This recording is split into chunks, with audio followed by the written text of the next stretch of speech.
Ibu juga gitu nanti. Tuh.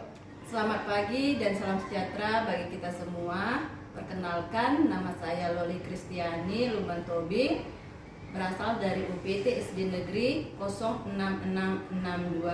Hari ini saya akan mewawancarai Kepala Sekolah UPT SD 06662 untuk tugas modul 3.1.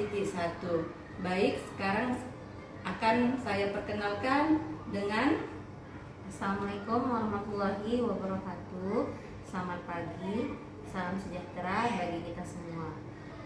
Saya ingin memperkenalkan diri. Saya Yuyun Mahani, SPD SD MPD.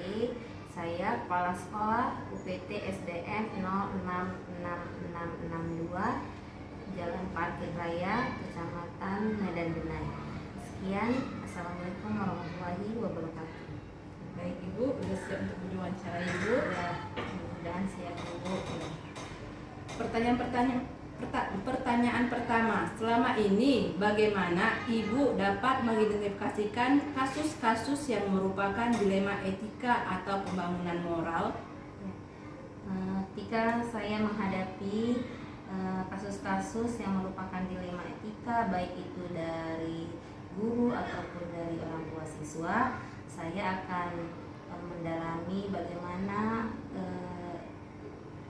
permasalahan-permasalahan atau kasus-kasus itu terjadi, apakah itu terjadi dari gurunya atau dari orang tua siswa. Sebaiknya guru dan orang tua siswa ketika ada permasalahan, sebaiknya kita telusuri dulu bagaimana akar masalahnya, kemudian bagaimana keputusannya ada di awal guru itu sebelum ada disampaikan ke saya, seperti itu. Jadi intinya ketika ada masalah harus mencari solusi kedua belah pihak yang terbaik, jadi tidak ada yang dirugikan, seperti itu. Berarti nggak ada yang dirugikan ya Bu dari kedua belah pihak ya. Selanjutnya, selama ini bagaimana Ibu mengambil keputusan di sekolah Ibu, terutama untuk kasus-kasus di mana ada dua kepentingan yang sama-sama benar atau sama-sama mengandung nilai kebajikan? Ya, jadi ketika pengambilan keputusan ada kasus di kasus itu ada kepentingan yang sama-sama benar, kemudian sama-sama mengandung nilai kebajikan, berarti kita harus konsultasi dulu dari dua pihak itu. Dengarkan, kemudian setelah mendengarkan, ketika kita mendengarkan pasti kita akan terjadi itu akan timbullah solusi dari cerita kedua belah pihak.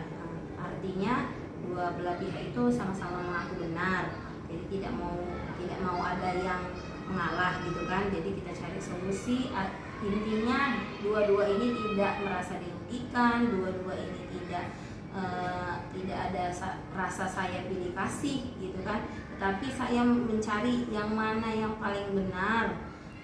Jadi intinya mudah-mudahan ketika itu terjadi saya akan menyelesaikan masalah itu dengan sebaik-baiknya, tanpa artinya guru itu merasa tersakiti, dizolimi, seperti itu. Baik Ibu, pertanyaan selanjutnya, langkah-langkah atau prosedur seperti apa yang biasa Ibu lakukan selama ini? Biasanya kami guru, kemudian tim ada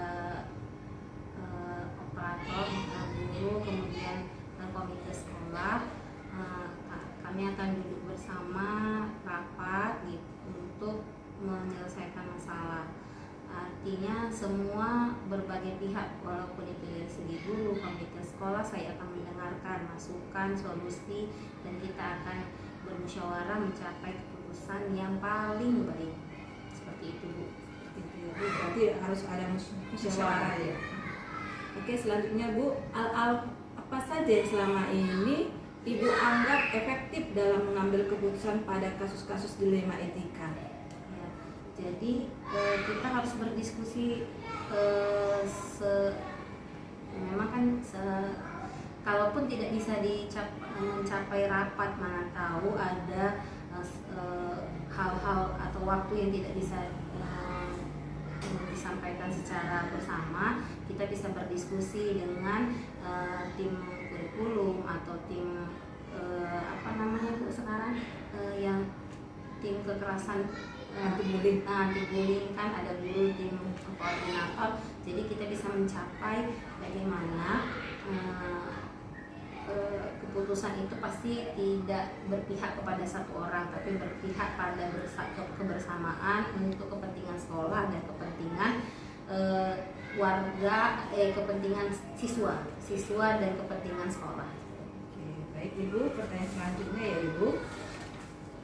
Hal-hal apa saja yang selama ini merupakan tantangan dalam pengambilan keputusan pada kasus-kasus dilema etika?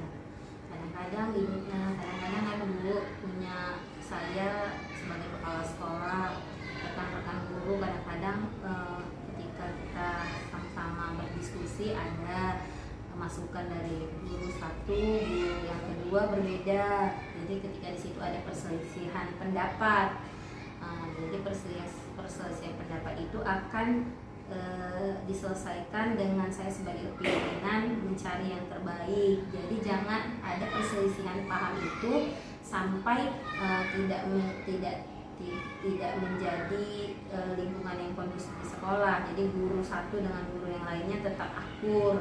Jadi di saat itu juga ada perselisihan ketika rapat, ketika berdiskusi harus diselesaikan dengan baik. Jadi ketika nanti setelah itu tidak ada lagi antara guru satu dan guru lainnya tidak enakan gitu. Seperti itu.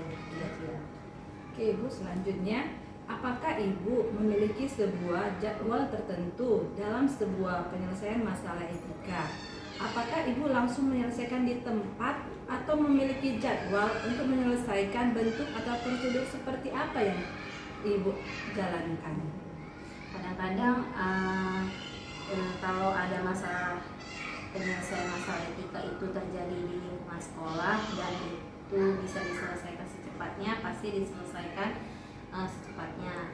Ketika memang misalnya ada penyampaian guru tentang kasus di dalam kelas misalnya, itu kan harus punya waktu, misalnya kita memberikan surat peringatan kepada orang tua terjadwal besok misalnya seperti itu. Jadi ada dua kategori Bu, bisa diselesaikan di tempat, bisa terjadwal sesuai kejadian. Seperti itu. Berarti lihat situasi dan kondisi ya, situasi kondisi ketika itu penting sekali merugikan siswa yang lain, misalnya ada berantem, bullying di kelas, misalnya seperti itu akan diselesaikan di tempat.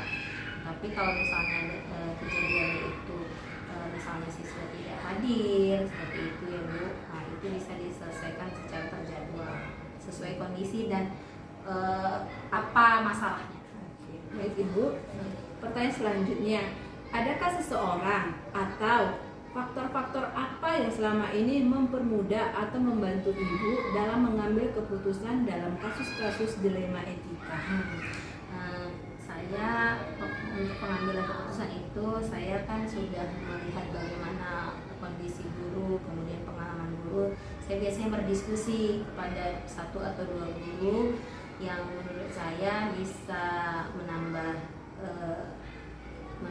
atau menurut saya bisa menyelesaikan masalah. Kemudian dengan rekan-rekan kepala sekolah yang dekat dengan saya yang memiliki pengalaman yang jauh lebih dari saya, seperti itu.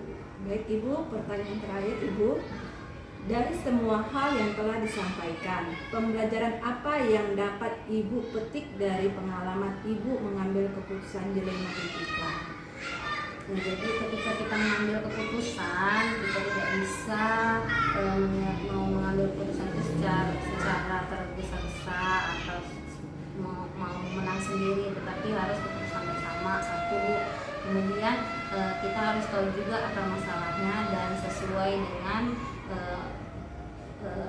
akar masalah, kemudian penyelesaian masalahnya itu yang terbaik. Kemudian pasti itu tidak akan merugikan orang lain, seperti itu. Mungkin hanya itulah yang berfokus kepada berpihak kepada murid. Nah, kalau guru berpihak kepada guru itu ketika di dalam pembelajaran, tapi kalau guru ketika misalnya melakukan kekerasan, berarti kita harus berpihak kepada siswa karena pembelajaran kita kurikulum merdeka. Itu kira-kira kira mudah-mudahan membantu ya Bu. Oke, baik Ibu, terima kasih atas waktunya ya Ibu. Salam Salam guru penggerak.